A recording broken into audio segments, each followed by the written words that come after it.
Greetings! Welcome to Terra Prime Live Sword Lab. This is I know I said we were off for the week because we've got the 7 Form Symposium tomorrow night. Well, tomorrow afternoon for most of us. In Europe, tomorrow night, West Coast, tomorrow morning-ish afternoon. You get the drill, whatever. Tune in tomorrow where we will talk about the future of lightsaber as a sport, as a martial art, and what it can do, and how the future does look for us, especially after all of this craziness. But tonight, we wanted to do a quick little special SwordLab thing. SwordLab, you know, is the adjunct of us, which is historical. We go into the real weapons and the real stuff that's behind all of our sabering and stuff. So today we're going to talk about Dao, but we're also going to talk about basic kung fu weapons, Chinese weapons in and of themselves. When we talk about Dao, if you do kung fu or you do any type of Chinese martial art, you probably are very familiar with these guys. The good old oxtail Dao. Now, this is a combat steel, which we'll get into tomorrow, combat steel version of it. So it's not floppy. It can be actually sharpened, and it's a pretty good. It's actually a pretty good temper. It's not actually a bad sword. Anyway, but that is what you normally think of when you think of a Chinese saber or Dao or whatever. Recently, they've been doing more historical stuff. This is a Ming Dynasty era style Dao with the wrap and the handle and everything like that. But as we've talked about a lot of times, the modern era for Chinese weapons, things start to get really, really standardized, and you don't see a lot of the variety that you do in the Western arsenal. However, if you go back to pre-Song China, you can see a lot of really, really cool weapon development, and there are some really, really amazing types of things. Now, recently, a guy in China, LK Chen, is now recreating these Han Dynasty, these very early dynasty swords out of good materials, modern materials. Our council member Ben Judkins is with me here today, and he is on the receiving end of some of these wonderful pieces of history recreated. So we have a variety of period Dao for you there. So there's a really nice thing. So Ben, welcome. Let's start talking about what it's hard to know where to start. This is such a large thing. I mean, this era of Chinese weapons is very, very underappreciated and it's kind of a mystery, right? Yeah. You know, this is the era when China comes together as a big geopolitical entity, but it's not when our martial arts come from, right? All of our martial arts come from the Ming, but really the later Qing and the Republic period, right?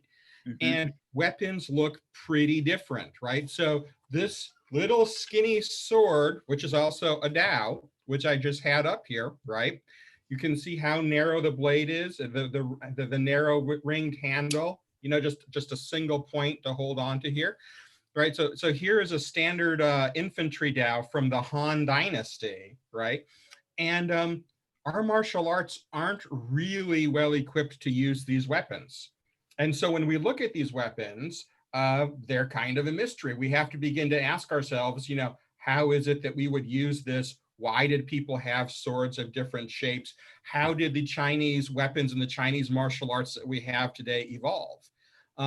And so I think LK Chen is beginning this conversation about what you might call experimental archaeology that's really different from what has happened in the Chinese martial arts. And yeah, there isn't much of an appreciation for these older blade forms in the Chinese martial arts because we don't use them. right, today. Mhm. So you know, there hasn't previously been a big market for it. People haven't spent a lot of time thinking about it unless you are a real military history buff or you just love going to museums. But of course, we are real military history buffs and we love going to museums. Exactly. So there you go. And this, but we also like going to museums, and we're real history buffs, but we also like to use this stuff. Right. Um, One thing, my teacher uh, sometimes will kind of like look at me a little, cockeyed when I'm doing the historical type of stuff where we're trying to figure out, okay, what would have been the reality of this particular exchange with this particular weapon and everything like that. And it's just like, why are you doing it? And it's just like, I don't know.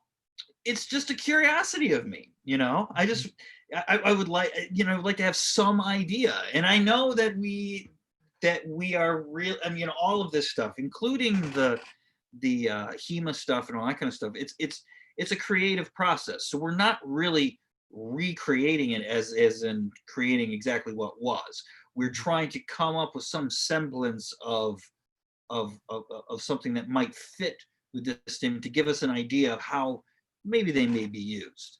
Exactly. We don't have complete texts for the very early period, right? Our earliest texts for how you use a weapon in a comprehensive sense are really from the Ming Dynasty, right? So when we're talking about going back to the Han Dynasty or before that, like, the time of the Roman Empire, we have a lot of archaeological artifacts and we can look at how those artifacts play. We can look at, patterns of wear and damage on them. We can look at art, maybe some scattered literary references, but it's a very different process to figure out how these were used compared to if you're in, say, lineage Chinese martial arts traditions. Yeah, exactly. And another thing that we should mention is so many of the Chinese martial arts weapons that are used now in traditional kung fu don't even originate from the military lexicon. They come from the theater. Mhm. So, when we're talking about, and this, I mean, I'm very excited for this whole thing. I need to get my hands on some of these things by LK Chen, because this is a period of Chinese sword making which, as you said, is very mysterious. Many of the pieces that we have are so very old, they're very degraded, and you can't quite see the unbelievable craftsmanship that was. Again, there are a couple of really fine examples. And there was one. When was that unearthed? With the one that had like almost no corrosion on it and was still sharp. It's a Well, there are a bronze. bunch of bronze blades. Yeah, the bronze blades hold up well, right? Yeah, Like the bronze blades, we can see the ornamental tinning on them and all that stuff, but steel blades. yeah. Anything with carbon and iron Ooh. is gonna, yeah, it's gonna oxidize over time, and The sad thing, or maybe the nice thing, is that there are so many of these steel blades that are found archaeologically, right? yes, You find lots of artifacts in China. I mean, these things are being produced in the tens of thousands, right? That they're not terribly expensive. So sometimes museums in China will take, broken pieces or old, badly corroded pieces, and they'll polish a section of them, right? They'll hmm, polish a window on these really, you'd think they're just gone, these ancient corroded swords. And when they do that, you can actually see the patterns of forge welding in the metal, right? And you can get hmm, a sense of what the temper and the hardening was. And it really was spectacular craftsmanship that were yeah. going into these things. And, that's directly what LK Chen is interested in. That's what captivates him, right? And so that's what he's then trying to reproduce in these pieces. So, okay, why don't we talk a little bit about LK Chen? What Mhm. I would love to get him on the program. We'll try to do that.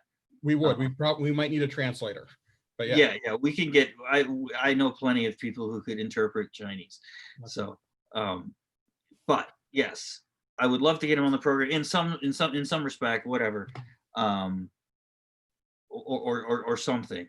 Mhm. Who is this guy? Like, I mean, I've seen his stuff.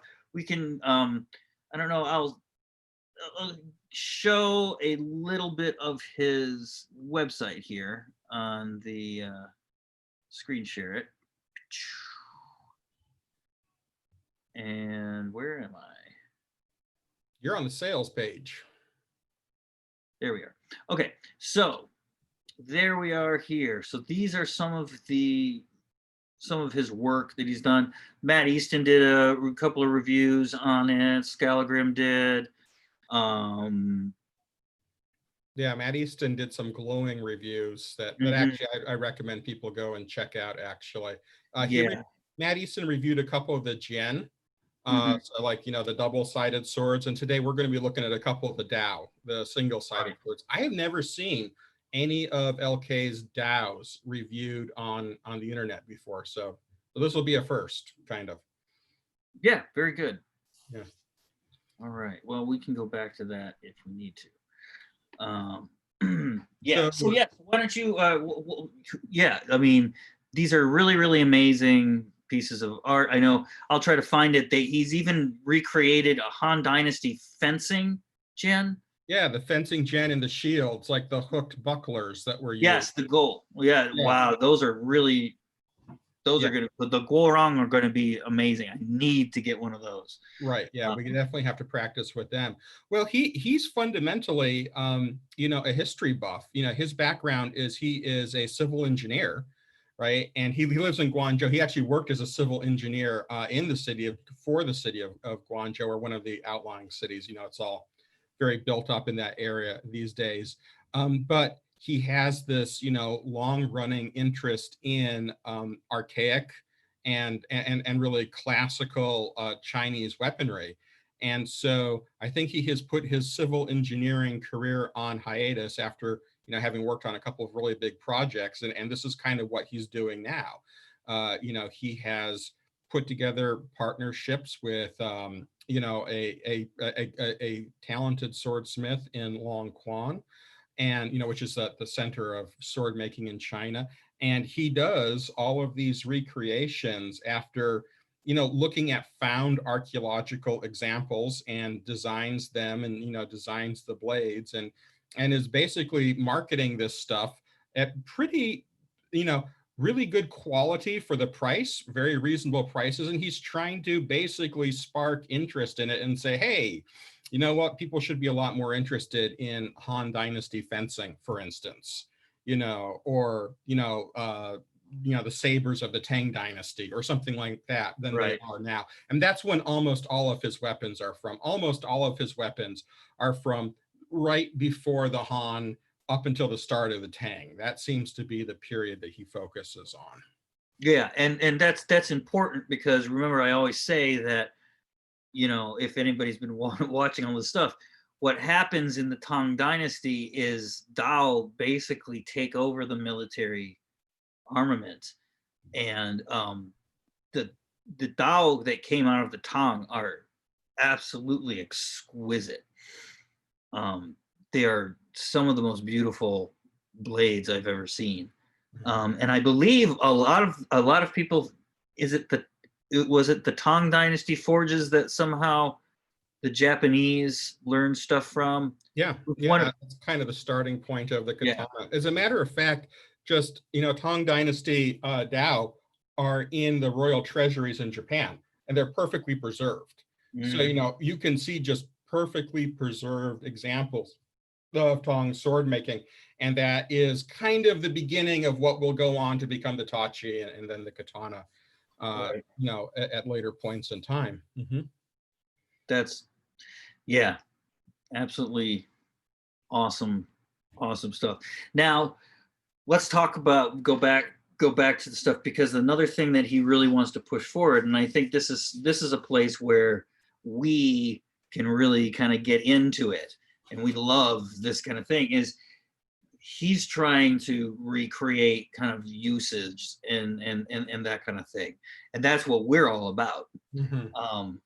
So it's going to be, I mean, I'm very, very excited for all these products. I mean, I can't wait to freaking hold one. But let's talk about that, because there may be some controversy.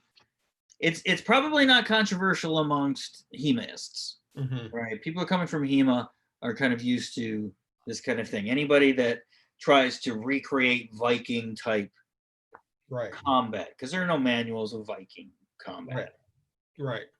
This is the same type of Right. scenario.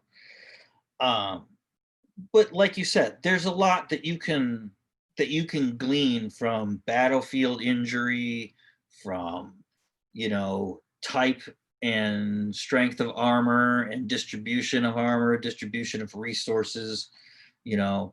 Patterns of wear and damage that you see on weapons. Yeah, and even where things were made, right? And where they're imported from can give you hints onto, what the purpose was for a particular thing. Yeah, I don't know if you saw it, but there was just, a lot of discussion in the media about this wonderful study of early bronze swords in Europe, where they were looking at the evolution of different techniques. Where did specific techniques emerge? At what time did they begin to spread across Europe? By looking at, edge damage of archaeologically found swords and saying, we know that specific techniques cause specific patterns of abrasion on edges, right? And they could actually trace that, with a shocking degree of, confidence, when various things had changed about how people were fighting with these very archaic weapons. So, experimental archaeology is a big field. And yeah, it's controversial. Like say, in HEMA, all those guys with their lovely German fight books, will look down their noses at, that poor guy trying to figure out how a Viking shield worked. But, if you really want to figure out how a Viking shield works, you do what you have to do. Yeah, exactly. The best thing to do is to go see how it works. Yeah. Yeah.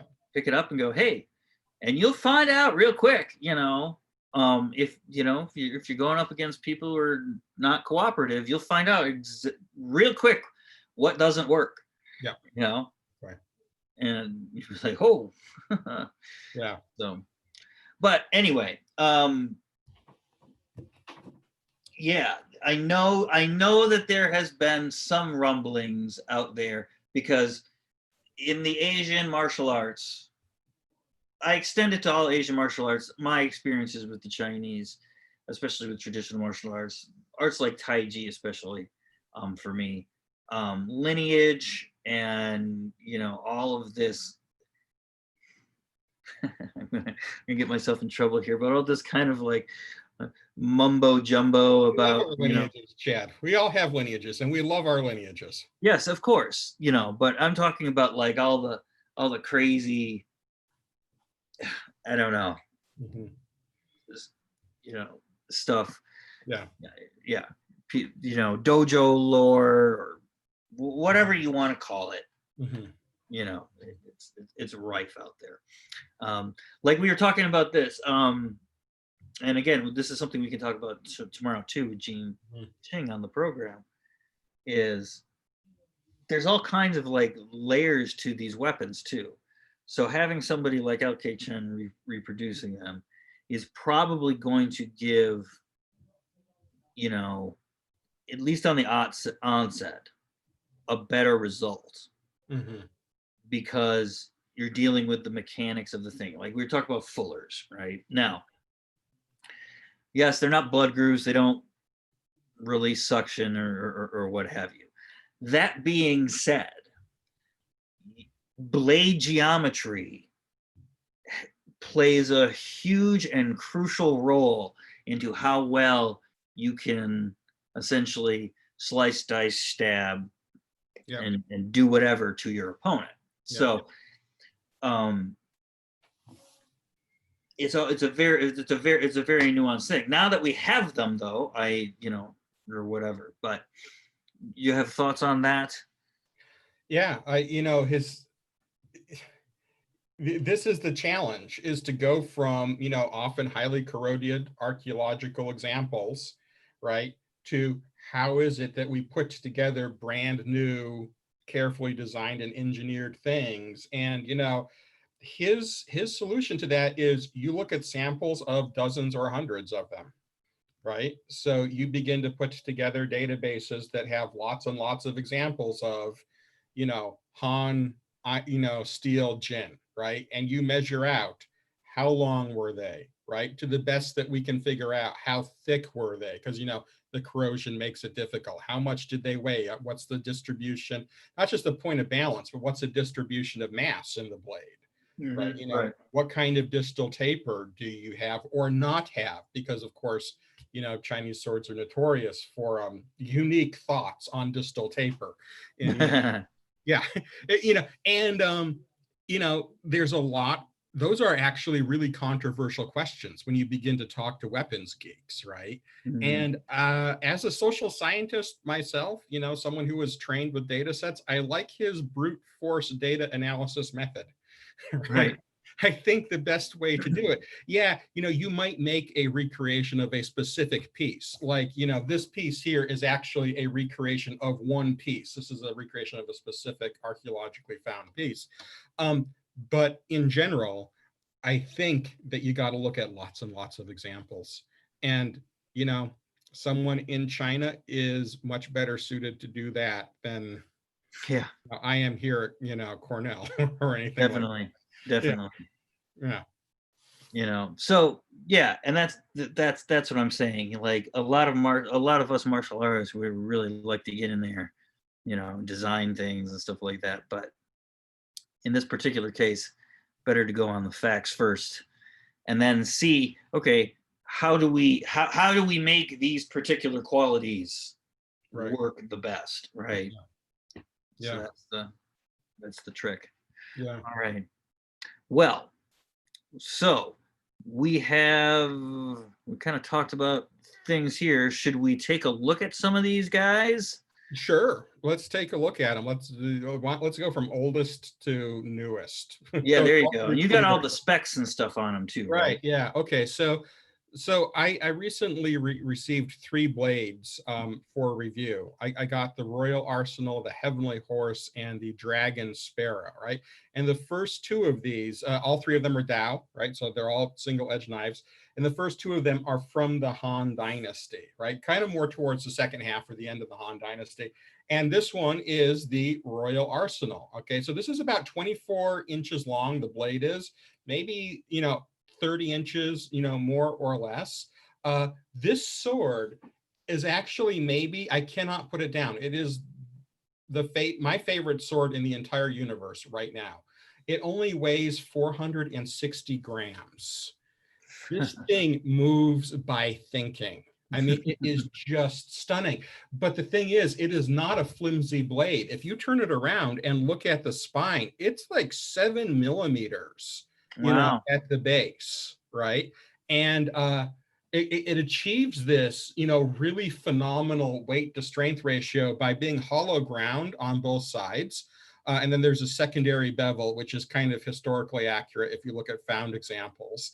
And that hollow grind just shows incredible pattern in the the complex welding of the steel, which again was seen in the period when we polish Han examples. We see this. Yes. And you might notice if you're a Chinese sword guy that there is something missing here. There is like no freaking handguard whatsoever. I mean, there's a little bit of a handguard. It's it's a brass piece, but it's really to keep your fingers from like slipping up onto this excruciatingly sharp blade. I know that LK Chin was criticized by some reviewers earlier on for shipping swords that were not as sharp as lightsabers. So they seem to have really upped their sharpness game to a level that you better be careful when you unpack this, because it's like I touched this blade like a couple hours ago and it didn't cut me, but I can actually still feel it in my finger, right? So you now have that like wire sharpness on this. So that's what this is for. Now, that lack of a guard really changes the handling characteristics of the blade immensely, because suddenly the distribution of mass moves towards the end of the blade, right? And this begins to feel very much like a chopper compared to a slicer. And whoever designed this sword went with it, because I don't know if you can see it, but there is a very subtle downward shift, right? rather than curving up like, our standard saber, like, Chinese sabers and later dynasties will do, this is actually curving down the way a Yeah. kukri would, right? So you are hacking and chopping with this. Yeah. And you are also carrying a pretty giant shield, right? Han Dynasty shields were no joke, right? So you are totally shielded on one side of your body.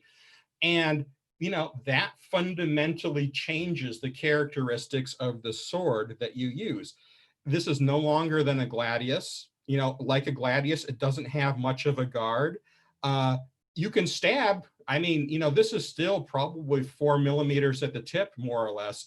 So we have a pretty strong thrusting tip, but you can tell that they are definitely thinking more about hacking than with stabbing, right? And they have actually very subtly changed the shape of this blade to make this almost an ideal hacking and chopping weapon. But at 460 grams, even though it's weighted a little bit forward, recovery is never going to be an issue with this, right? This is a very, very elegant piece. I love the scabbard. The scabbard is ebony, right? Has this, very nice brass fitting. This is solid, single piece brass.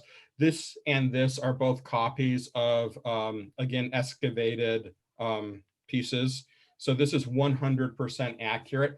And I swear to God, this sword is literally a jewel. I mean, this is now, of everything they sent me, this is the smallest, this is the least expensive piece. I think because it's least expensive, it probably had the least amount of quality control. It doesn't matter. It is my favorite thing in the entire world. Right. Just hands down, I have never handled anything like this before. And man, it changes your mind about, what would a Han warrior have been carrying? So that's one piece. The next piece we can think of is its big brother. Already unsheathed this one. So, again, scabbard, ebony scabbard, very similar. The lacquer work on the scabbard, by the way, is incredible. The final fit and finish in terms of the lacquer work, the woodwork, the painting, the bronze and the brass work on these swords is incredible. This one, excuse me. This one's a cavalry dowel. It's a lot longer. So we have a cutting blade here that is 37 inches long. Wow, that's a rapier length. Rapier length, but a handle that is maybe 4.5, maybe 5 inches, right? Is like, it could not be any shorter than this. Even less of a guard, right? It's just a collar. I mean, all that is a collar to keep the wood scales together, right? So really no guard to speak of. And if you pull this back, you can see that there is a much more pronounced downward trajectory to this blade. You probably lose between 3 and 4 centimeters from the base of this blade to where the tip is, right? So now, again, you think about how is this used on a horse? It's pretty freaking obvious. We are slashing down and away. And this is a sword that is really optimized to that. Of course, you can't cut back across the neck of your horse, right? Right. So I can cut like this, or I can cut like this. Maybe I can cut to the side a little bit. But, it's a weapon that is optimized for that motion. And again, if that's the motion that you're making from horseback, you don't really need a lot in the way of a guard. And, that has a huge impact, again, on the distribution of mass in your blade. So, you just hold a blade like this and you look at it, and there's a lot that becomes really clear about, what's going on, with Han military doctrine and tactics at that particular point in time. Yeah. And again, as long as this blade is like a 37-inch blade, it only weighs 600 grams. Wow. And, it's not because it's a tiny blade. Again, it's like 7 millimeters at the base. This one's a little bit less. It has a little more distal taper. I think it's 3 millimeters at the tip. Right? But it's very sturdy. If you needed to stab somebody with this thing, there is no doubt it would stab. Now, you'd be really careful about running your hand up that sharp blade, because again, very, very sharp. But yeah, you know, a fascinating weapon, and something that is like fundamentally different than anything that we deal with in the Chinese martial arts today. Just gorgeously produced, by the way. When I look up this blade like this, you can see a little bit in terms of wave and handle marks, or hammer marks.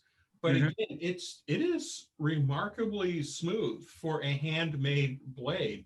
And the edge bevel, it's really interesting to look at how they did that, because you can't do this on a jig, right? Because this sword is curved.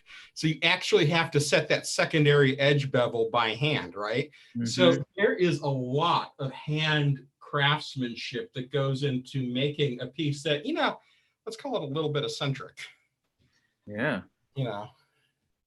Now the third piece then, so both of those two pieces are from the Han Dynasty, maybe 100 BC to 100 AD. Oops, that's backwards. Our third piece is a little bit later. It is from the period of the Northern and Southern dynasties. This one is called the Dragon Sparrow. And it's interesting because you'll see what's going on here. The hilt, the handle where you hold it, slides into and fits into the mouth of the scabbard. Okay, so when you put this all the way in, which I'm not going to do, I'll tell you the reason why in a second, the handle practically disappears. So when you're on horseback, the entire weapon is behind you, and it is not getting in the way of you drawing your bow or riding your horse or doing the things that are really much more important for guys who are fighting on horseback. But, this weapon now has a different blade shape. So we move up in time. We have a lot of horsemen coming in from the north. We have new weapon technologies and ideas entering China. This is a notably heavier blade. This is 850 grams. There is less distal taper. Again, we're going to start at 7 millimeters at the bottom. We're not going to lose as much. We have a really geometric short tip, which is great for cutting and not getting stuck in anything. Man, can you stab through heavy armor with this? The quality of this sword compared to the other two is stunning. I mean, the other two are good for the money, but literally, when I look up the flat of this blade, there are no hammer marks. There is no wave. The edges are 100% straight. I mean, the quality of this blade for something that is like $350 or something is shocking. I mean, it is shockingly good for something at any price point, really. But for this price point, it is amazing. And now we get these really nice bronze castings, right? Something that I really like about LK Chen's swords and his sword design is actually his bronze work. And you can see, exactly what a dragon sparrow is. It's like, this kind of mythological creature. It's a type of like, thunder spirit, storm spirit, basically, in ancient Chinese thought. And it's just gorgeously produced.